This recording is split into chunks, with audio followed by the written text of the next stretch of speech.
The Navy, the least understood element of HOI4. And now we're about to dip into the officer corps of the Naval Command. I don't know why you guys keep asking for this. This is probably the most boring element of the officer corps, but you asked for it, and here it is. Let's take your Navy game to the next level. Let's understand the stats behind Navy. It's a little bit more than we did before. And with this, hopefully, you'll get a little bit better at commanding your Navy with some of these nice bonuses and some not so nice bonuses. And why not celebrate that with another tier list? Because you guys love tier lists, right? So what's a tier list? S tier basically means is why aren't you doing this more? You should be doing this, and you should be doing this most of the time. And F being never do this. It's just so bad. And then everything in between. Does that make sense? Let's start by ranking the Naval Command Officer Corps. Why not select a nation that's famous for their naval power? Naval brilliance. That's right. It's the Republic of Ireland. Okay. First of all, we're going to have to make a ship because we don't have any, so therefore we can't show any admirals. There we go. The fantastic Irish Navy. Generate an admiral. Okay, this is important because we need to look at the stats to analyze them to see what impact they have. Are we ready? Mr. Daniel, time to join the fleet. Okay. Officer Corps, the Navy Command, and let's start off with the Spirit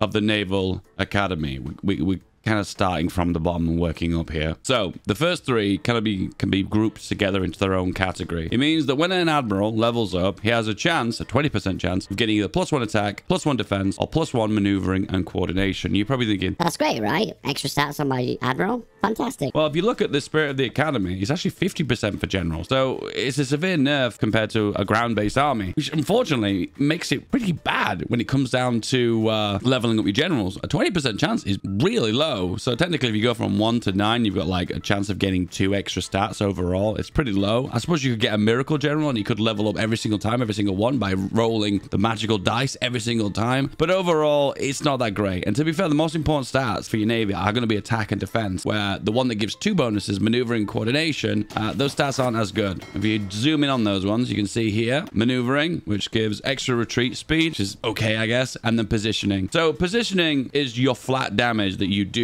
when you engage another fleet, and there are loads of modifiers that can reduce your overall positioning. So 100% positioning means you will do 100% of your damage, and then you work your way down from 100%, doing less damage overall. So anything you can do to boost your positioning will just deliver more raw firepower. But going over 100% positioning, I believe, doesn't give you any extra bonuses, so it's not actually worth stacking it too high.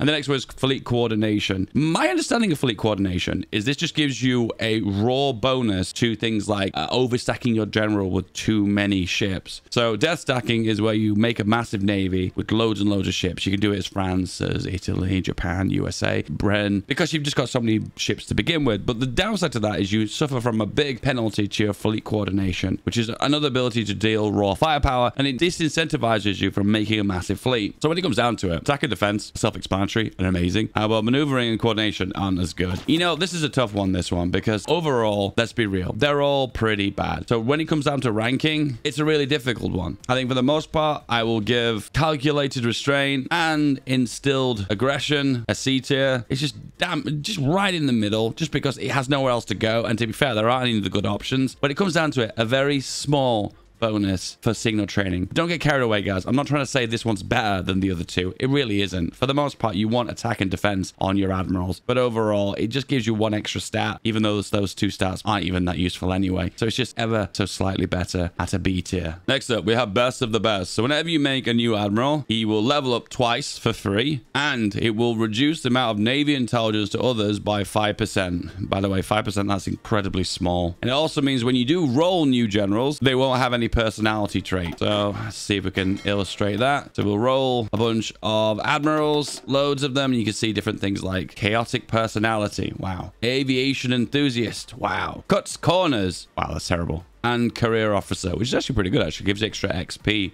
which is always nice. But for the most part, there are only a few that are kind of worth it. I think there's one called bold that gives overall more attack power, which is a win. But overall, a lot of the naval traits aren't really amazing. They just kind of feed into other traits like aviation enthusiast, which feeds into air controller, which is kind of useful if you're going for carriers. So overall, it's not really much of a big penalty. But if we were to roll a bunch of new admirals now, not only will all of them have no personality traits, they're basically basically a blank canvas, but they also will be level 3. So what you kind of can do with this, if you've got extra command power, is roll loads of free admirals to get one that's into certain traits. This guy with 4 defense and 2 attack is probably the best out of all of them we've rolled. There's a bunch that have got 3 attack as well, which is pretty cool. Once again, you want to focus on the first 2 stats because they're the ones that are the raw firepower and the raw defense for your navies. For the most part, I wouldn't usually recommend this one, but you know what? The ability of just rolling a bunch of admirals, if you've got the extra command power, is actually worth it. When are you going to have extra command power though? That's difficult because you're always going to be assigning into your I command, or you're going to be sending attaches, or you're going to be using it to upgrade your generals for extra traits. It's probably one of those stats you're not going to have lying around. However, overall, from just doing a little bit testing right now, it does actually seem pretty good. So I think for the most part, best of the best is moving towards B tier and maybe a B plus maybe, but it isn't really worthy of an A tier. It's one of those kind of like niche situations. You've got excess command power. You start off with garbage admirals, which is very rare because a lot of the big navy powers in the game start with decent admirals anyway. And it's just one of those kind of like, I'm in my nation. I've just found the coastline and I need some admirals and I have lots of command power. See, there's like so many hoops you've got to jump through. So it feels like, when is this even going to be relevant? Hence the reason why it's good when it applies, but for the most part, it's very niche. Next up, Academy scholarships. So not only will this level this guy up from level 1 to level 2 for free, but it also makes the leaders cost less. So it's basically the best of the best, but you can roll loads of admirals.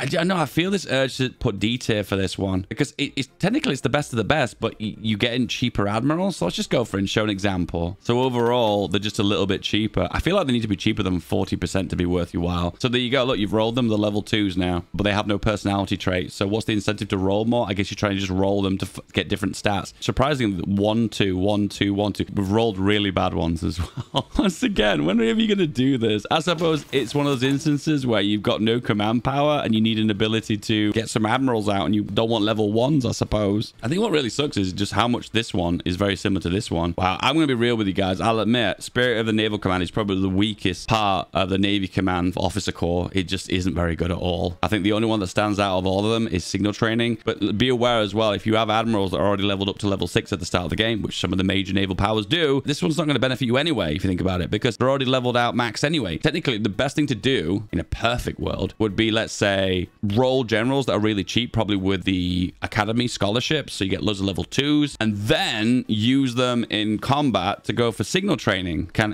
gain extra traits. But then I suppose installed aggression and calculated restraint would be work as well. The idea behind this is cool. You have the ability to level up an admiral from the very bottom and work his way up and gain the best traits. But overall, it just feels like getting there is really difficult. So unfortunately, Spirit of the Naval Command is big poo. Very poo. Not very good. Okay, next one. This is something in French. Can we get the text-to-speech lady to tell us what this means?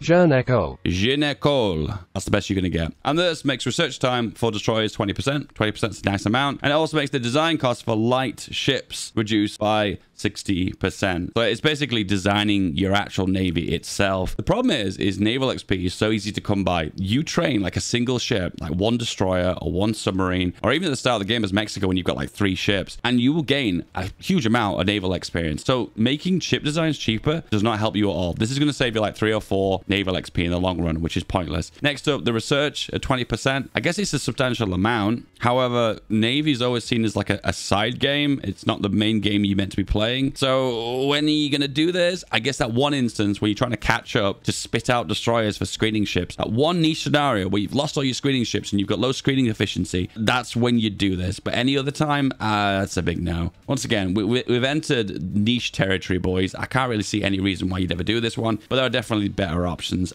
Once again, D- or an E leaning towards it. I might change that at some point. Next up, we have flexible contracts. So this reduces the naval designer cost by 80%. 80% for everything? And it also reduces the cruiser design cost by 60%. I'm super curious about this one. So let's generate a new ship. And the XP cost for this is 25, okay? So if we go for flexible contracts, which not only is this a cruiser, but it is also a naval designer cost. Oh, I've just realized what this does. It's just dawned on me. This is the one that most players recommend I do. If we generate this one, it only costs 10 XP. So you're saving 15 XP. It's not massive, but once again, naval XP is so easy to come by. Why is this even a big deal? Regardless, it's there. You get a bit of free XP back, which is nice. What this does is it makes your naval designer cost 80% less political power, which basically is practically free. So there you go. Instead of 150 political power for your naval company, it's now 30 political power. Do you know what? That one actually is pretty good. For the most part, you're saving a large amount of political power. You need political power for your land battle and your air battles. Any little bit of political power floating around that you're not using is going to help you in the long run anyway. This is probably the only good one. Wow, that's actually something I would actually use. For the most part, flexible contracts. I think I'm going to move that one to an A tier. That actually is really, really good. I'll admit, the only downside to it, why it's not an S tier, is once you've hired your ship designer, you don't need it ever again. You've designed your cruiser, you've assigned your naval designer, and at that point, that's it. All the bonuses are gone. You're never going to need them again. So it's kind of a one-use thing, I suppose. Anyway, next up, integrated designer. Ship modules research time plus 20%. Naval research speed plus 20%. This is one of those kind of like I'm catching up in the naval game, I guess. But I suppose if you've not got access to a navy, where are you going to generate XP from? And without the XP, I can't even select this one to begin with. So anyway, it's pretty cool, I suppose. It's one of those kind of catch up to the world kind of officer core bonuses. But when would I ever use this one? I guess it's kind of cool that they stack. So I suppose if I was to go for, let's research something. We're going to research the basic heavy battery, 78 days. Boom, 78 days. And then we go for this one, integrated designers, 57 days. You know what? It's okay. It's all right. It's not amazing. It's okay. It's one of those catch up ones. I get it. I kind of like that PDX has really thought about the numbers with this one, because some of these bonuses are a lot bigger than a lot of the others. So I can understand that, like, wow, I've actually got a proper incentive to make these now. Yeah, I get it in a way. I feel like it's another one of those catch-up ones. I feel like it is worth your time. And I feel like if you're behind on the naval game and you really want to catch up, let's say this is a typical instance. If you're playing Mexico and all of a sudden you want to invade the Caribbean, you need something to speed your way up, getting through all the technologies. So I suppose integrate designers would come as standard. I suppose that would be worth my time, and I would actually do that too. Next up,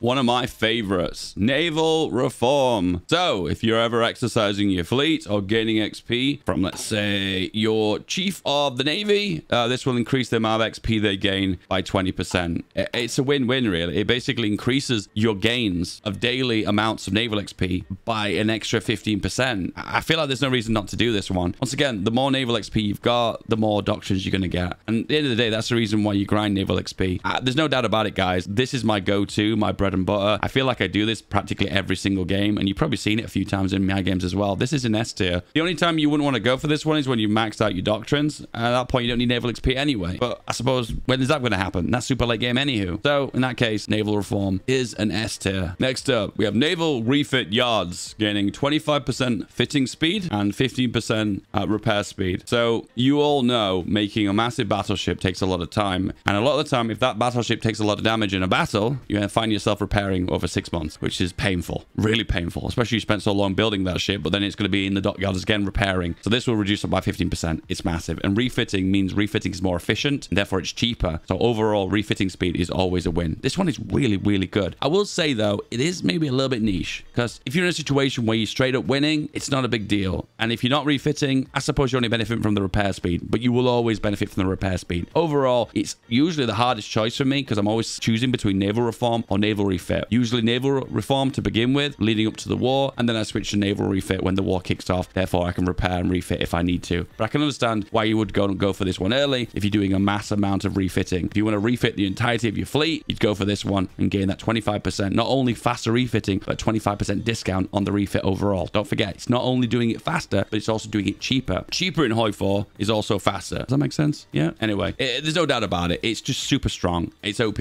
It's really great. I'll admit, though, now I think about it, Spirit of the Navy, a lot of these ones are actually pretty decent. Probably the weakest being the Destroyer one, but also finding out some of the nuggets behind integrate designers and flexible contracts is also pretty cool too. We've actually got some decent bonuses here. Yay!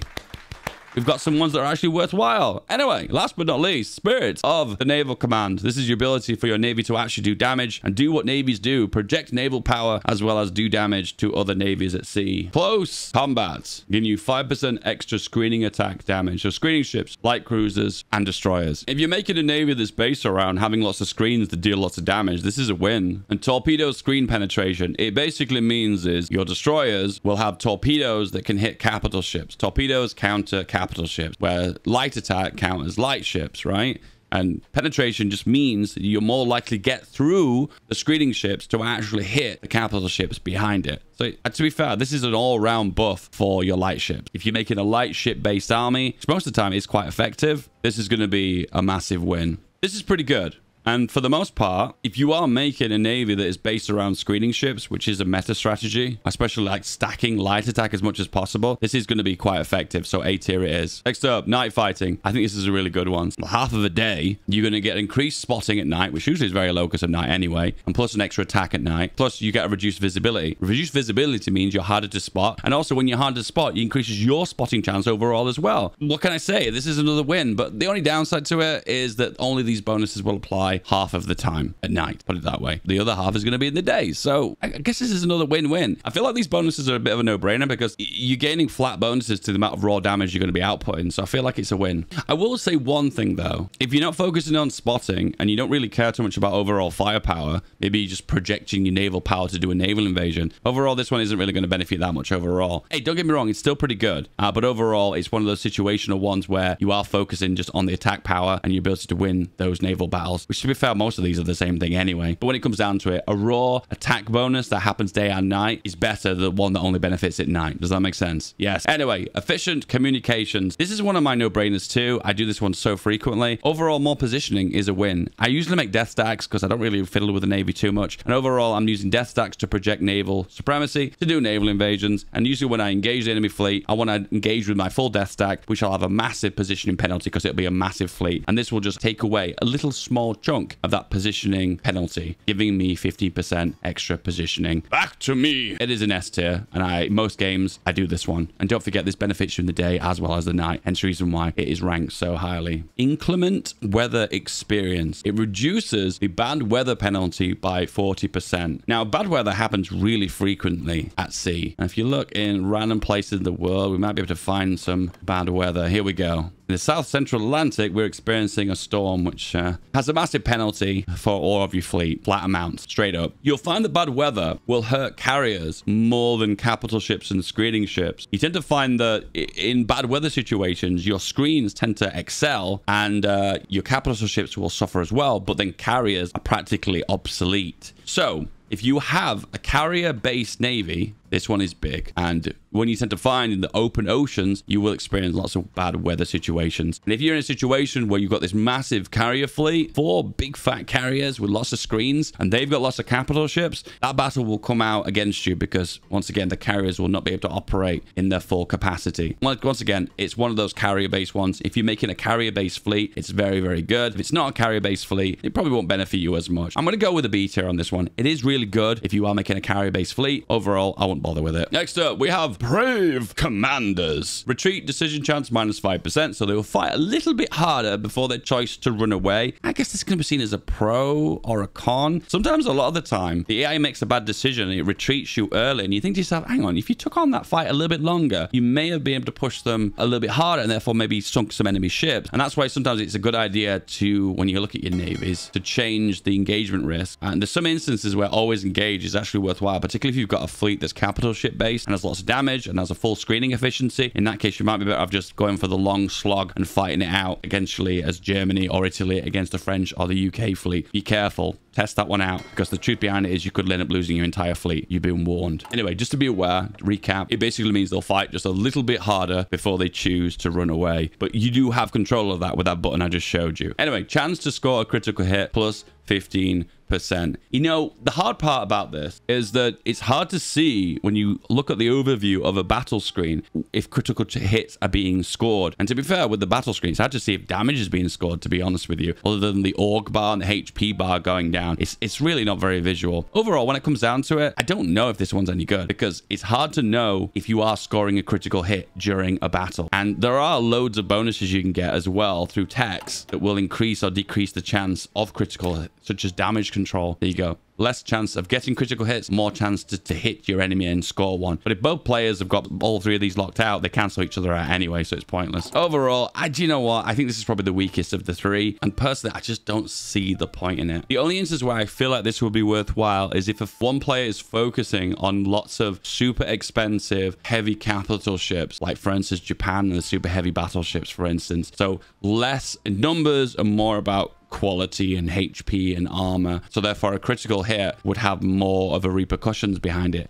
Overall, guys, to be fair, this is probably the weakest of the five, and I can't rank this one very highly because I can't see an instance where it would be used. I'm going to drop that one on an E tier. So you're probably thinking, we done now? Oh, we're not done now. Now you get the naval doctrines. So each of the one naval doctrines, the first ones in the tier, unlock additional officer cores. Boom. Let's go with fleet in being. This is about having a massive fleet that can project naval power, and it focuses on mines, it focuses on armor of capital ships, and it is all about projecting as much naval power over a larger area as possible. You get it. France, United States, Great Britain, massive fleets have to cover a large amount of area due to their colonial empires, for instance. That's right, American colonial empire, lol. And it also has a focus on escort carriers as well, just like a carrier that's a part of a smaller fleet. It has the idea of spotting enemy fleets, kind of a spotting carrier. See carrier sub there, can you see that one? Sub detection plus 25% from carriers. Wow. Overall, if you want the most power you can get for your capital ships, fleet in being is the win. Anyway, fleet in being. Let's see what we get for that. First one, under Spirit of the Naval Academy, we have the Grand Fleet. Superior Tactician trait, XP gain plus 20%. Ironside trait, XP gain plus 20%. And new admirals have a chance of gaining the Gunnery Expert. Let's do that.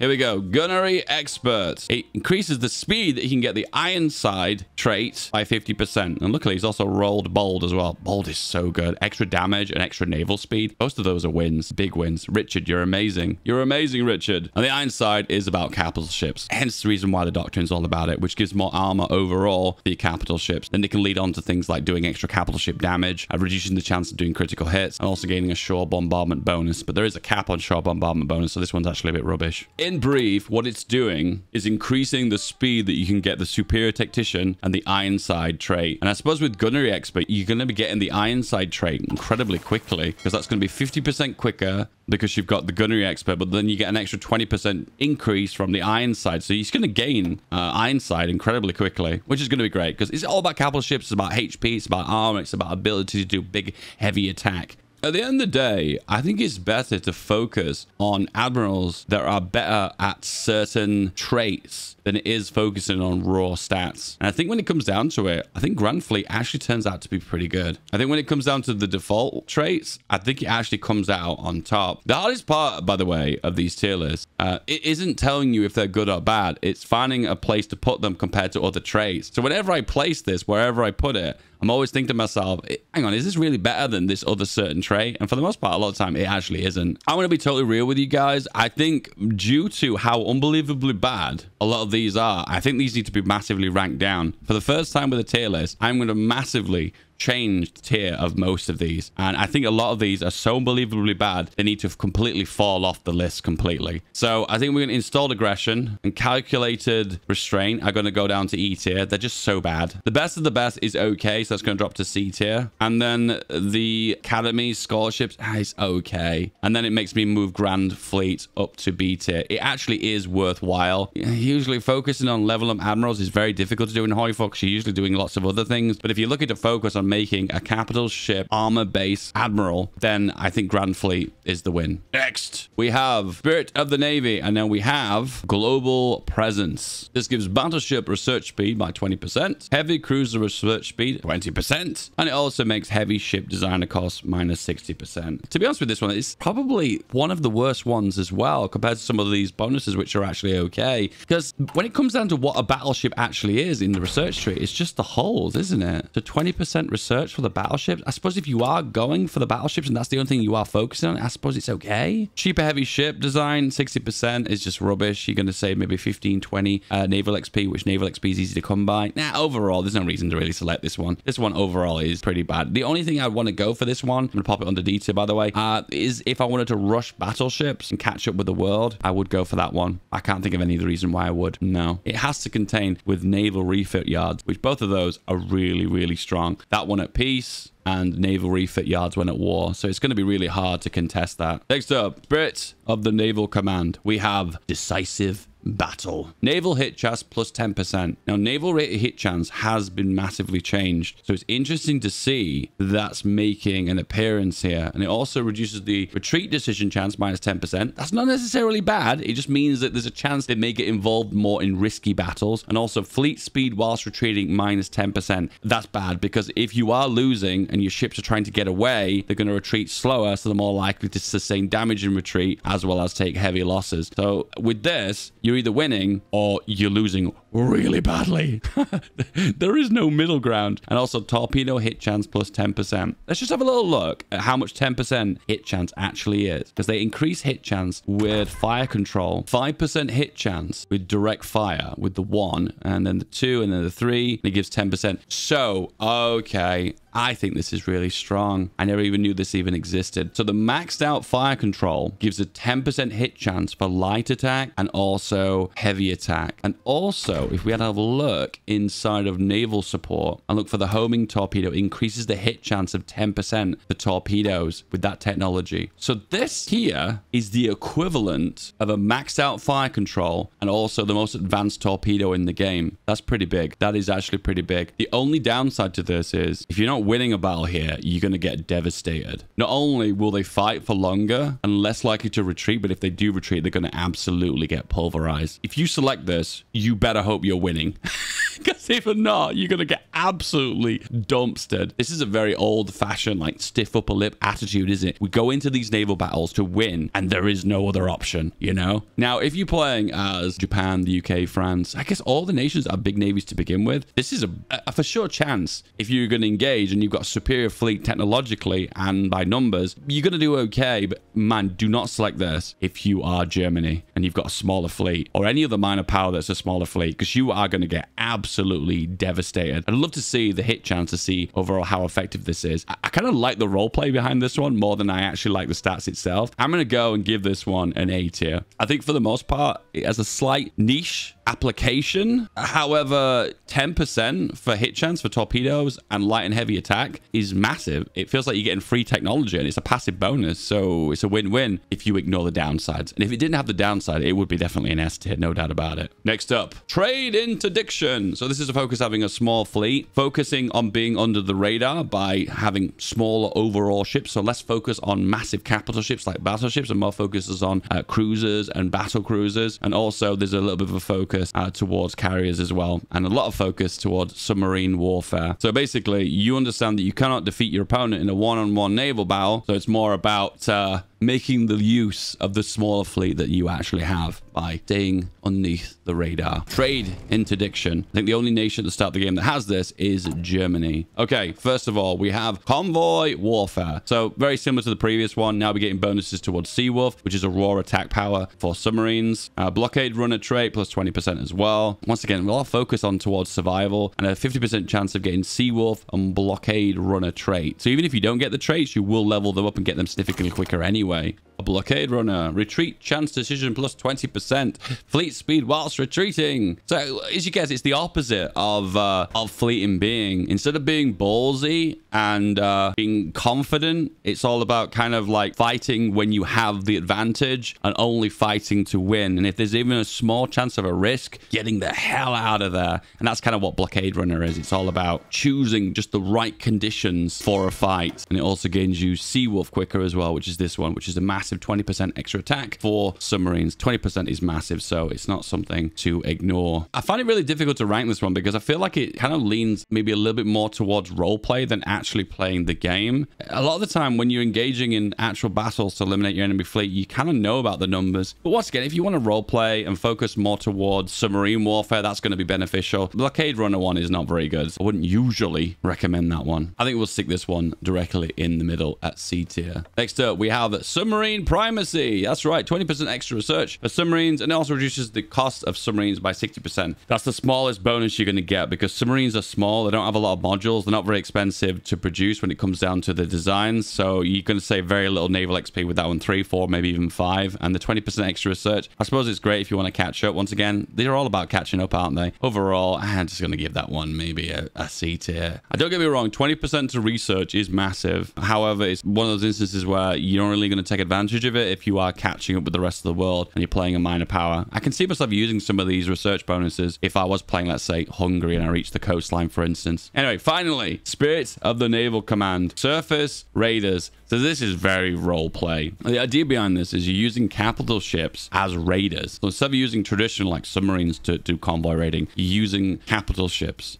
So as you can see, screening bonus when using only capital ships plus 20%. So what screening is like defending, putting a screen between your capital ships. The capital ships are very vulnerable to torpedoes. So you don't ever want ships that are firing torpedoes to get close to your capital ships. So you put screening ships between them. And when you get a lower screening bonus, they're more likely to hit you with torpedoes and then knock out your capital ships, which is obviously devastating. What this basically does is it gives you an artificial screening bonus. So the chance of penetration of torpedoes hitting capital ships is reduced. So it gives them a small bonus. And I'll be real, it is a small bonus. It's not a big one. So you're only going to have 20% screening bonus compared to the 0%. Probably because if you are using this and role playing with it, you're not going to have any screening ships with it anyway. Increases the retreat chance and also retreating speed. So basically, as with all trade interdiction, it's about picking the fights when you can win them. And if you can't win, you get the hell out as quickly as possible. I wonder if you stacked this with Blockade Runner, how effective it would be. I have tested out using like the Bismarck as like a capital ship, raiding ship, and it is so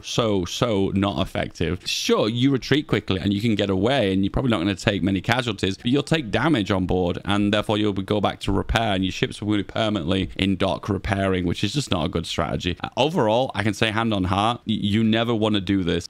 Don't do this. Don't do this. And if there's a historical context for this, it was tried and it didn't work, so don't do it. I'm trying to think if there's ever an instance where you aren't doing the capital ships on their own, whether you'd want to do this. You could probably ignore the screening bonus with capital ships only because you're never going to do that. But maybe if you wanted to stack Blockade Runner as much as you can, but then you're focusing on defense and picking fights. I suppose this is going to be useful. I take it back. This is going to be useful if you're in a situation where you're maybe not very good with navies and you don't know your chance of winning. So therefore you have to eyeball it. And therefore if you do lose, okay, you can run away really quickly and you stack that with Blockade Runner and overall you get out of there before you don't sustain lots of damage. It's going in because you're not sure what's going on and you're not really going in to win. I don't know. I'm not sure I really support this one. Anyway, that is Surface Raiders. Very role play. Anyway, last but definitely not the least, we have Base Strike. It is focused towards open waters. It is a focus towards carriers. And it is a focus towards projecting naval power over an incredibly long distance over open oceans and dealing with submarine threats, as well as dealing submarine damage. This is submarine damage, and this is defending against submarines, and these are carriers, lots of carrier bonuses. So you ready for the carrier bonuses, boys? You know it's coming. All right, first of all, integrated arm. So you gain the fleet protector trait 20%, air controller trait 20% quicker, and also new admirals gain aviation enthusiast trait. We've already seen that one. Aviation enthusiast, where is it? There we go, this guy. So you'll gain air controller quicker, which air controller gives you extra sortie efficiency and naval air targeting from carriers, so higher chance to hit, which is always good, and it also increases the sortie efficiency, which is like air efficiency in naval battles. I suppose it goes perfectly if that's what you're aiming for. You're going for carrier based fleets, and that's a win. And the other one is fleet protector, so this is like a way of pairing it. This one, which just gives extra screening efficiency. So it's the ability to defend your carriers, basically, because carriers are incredibly vulnerable without screening efficiency. So if there's ever instances where a torpedo reaches a carrier,